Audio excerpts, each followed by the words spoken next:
Hi guys, my name's Caitlin and today I'm going to be painting on a birdhouse and a bird feeding table. It's been a really long time since I bought these and I did buy them for the intention of painting on them, but not for myself. As you know, I have a cat who does go outside and I feel like putting bird feeders out is just attracting snacks. I don't think it would be very fair for me to put this in my own garden, but my nan, however, absolutely loves birds. She's got loads of these bird houses along her walls and she's got all sorts of bird feeders. She just loves having the birds come to the garden. I also have a picnic table. I've seen loads of these now in garden centres and things like that, and I've seen ones with like something that stops the seed falling off the table, which probably will be better than this, but anyway, I've got this one, which is flatter. Again, I've had this a little while now. It actually needs a bit of a dusting, to be honest, which is bad. But yeah, I'm going to paint on these and these can be my gift to my nan. But the first thing I need to do before I can start painting is to gesso them. So I've got some white gesso and I'm going to cover these up and get them ready for paint.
So I painted the walls of the house in this mint green and I also did the table to match, and I unfortunately didn't film any of the table. I was going to film doing the legs and underneath and everything like that, but it was actually so fiddly, like I didn't really think about it until I was doing it, but there are so many different angles you need to hold that stupid table at to paint, like get full coverage. It was a nightmare to paint, especially as I had to do a couple of coats.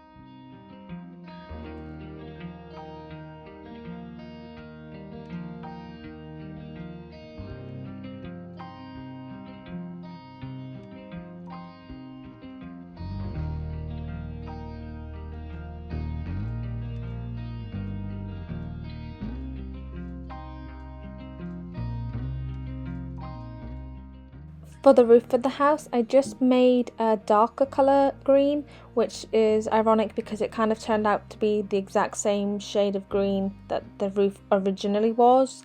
So that was a bit of a waste of time, but I still like how the colour turned out. It's just annoying that I painted it originally when I could have really just left it.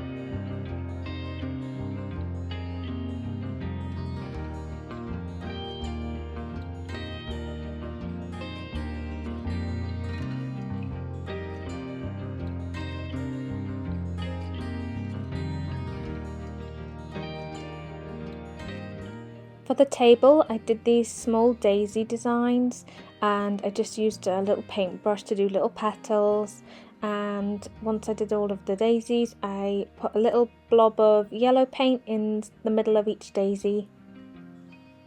I really love how this turned out. I absolutely love this design, especially on the green.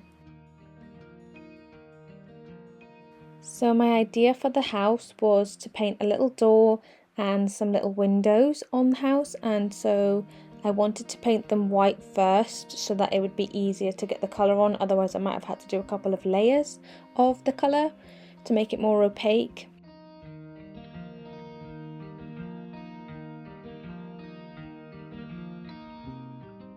And here is just Clive coming to see what's what. He does like to see everything I'm doing, obviously.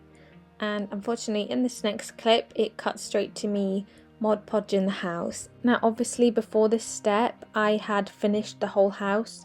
Unfortunately the whole design of my house I didn't record. I thought I was recording, but unfortunately I didn't record, so I literally missed the whole painting of this entire house basically, which is very, very annoying. I always put Mod Podge onto any of my projects before I put any varnish on, and that's because anytime I use Posca pens, the varnish will smudge them. So the Mod Podge always stops the varnish from smudging my Posca pens.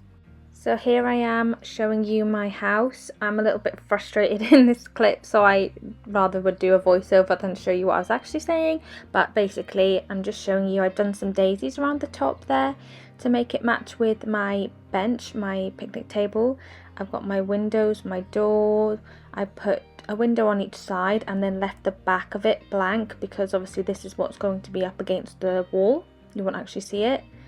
Along the bottom here I did some flowers and mushroom designs, and I did that around the whole bottom of the house, which I really love that. I wish I did put a little bit of yellow or white in the middle of those pink flowers, so it bothers me that I didn't do that, although I still think it looks quite nice. I don't even know how much footage I actually have because I haven't had a chance to review it yet. I was rushing this so bad. I was trying to rush getting this finished, which made me make a lot of mistakes in my filming.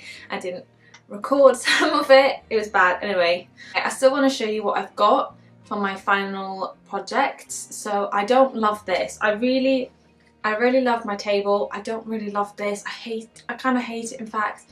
I just think it looks really rubbish, I think, but anyway, it's still gonna look nice. All of the other bird boxes out on my nan's garden are quite plain, so it's still gonna look really nice, but I just wish I did it like, just kept it really simple like this.